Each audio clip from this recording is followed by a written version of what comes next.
In the last video, you were introduced to the Harvey Mudd miniature machine assembly language. Let's recall how functions work in Here's a simple function main in Python that calls another function to multiply the input by another number. How would we write that in assembly? First of all, we'll use registers to store the variables. For instance, x is R1, y is R13, and the return line number is stored in R14. In this video, we are going to introduce some new functions in Call R14.4 tells the program to jump to instruction 4 and then store the number of the line after this one in register 14. When the program jumps, it starts to execute the instructions in another function, just like it would in a Python program when we call another function.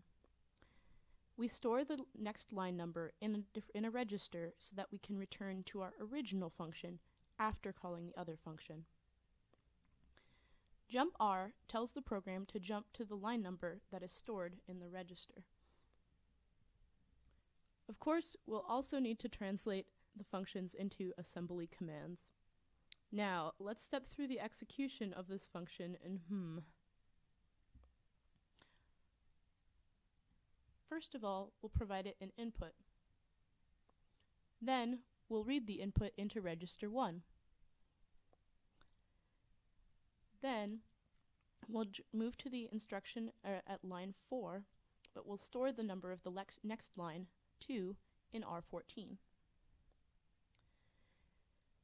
Now, we'll copy the contents of R1 into R13. Now, we'll add -1 to R1. Next, we multiply R1 by R13 and put the result in R13. Then, we jump back to line 2. We now write R13 to the output, and the program ends. Let's look at another example. What's going on with this program? Here are some more useful instructions that this program is using that you may not be familiar with. Load R tells the program to load whatever is in the second register into the first register. Store R tells the program to store the contents of the first register into the memory address held in the second register. This moves the information from register 1 into RAM. Now, let's step through the execution of this program.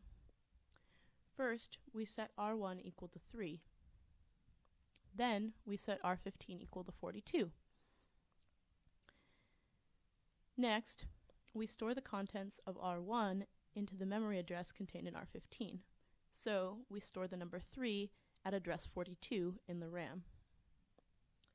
Now, we add -1 to register 1. Next, we load information from the memory address stored in R15 into register 1. So, we put 3 back into register 1. Now, we write register 1 to the output, and the program ends. Let's look at another program in What's going on here? Here are some more useful instructions that this program is using that you may not be familiar with.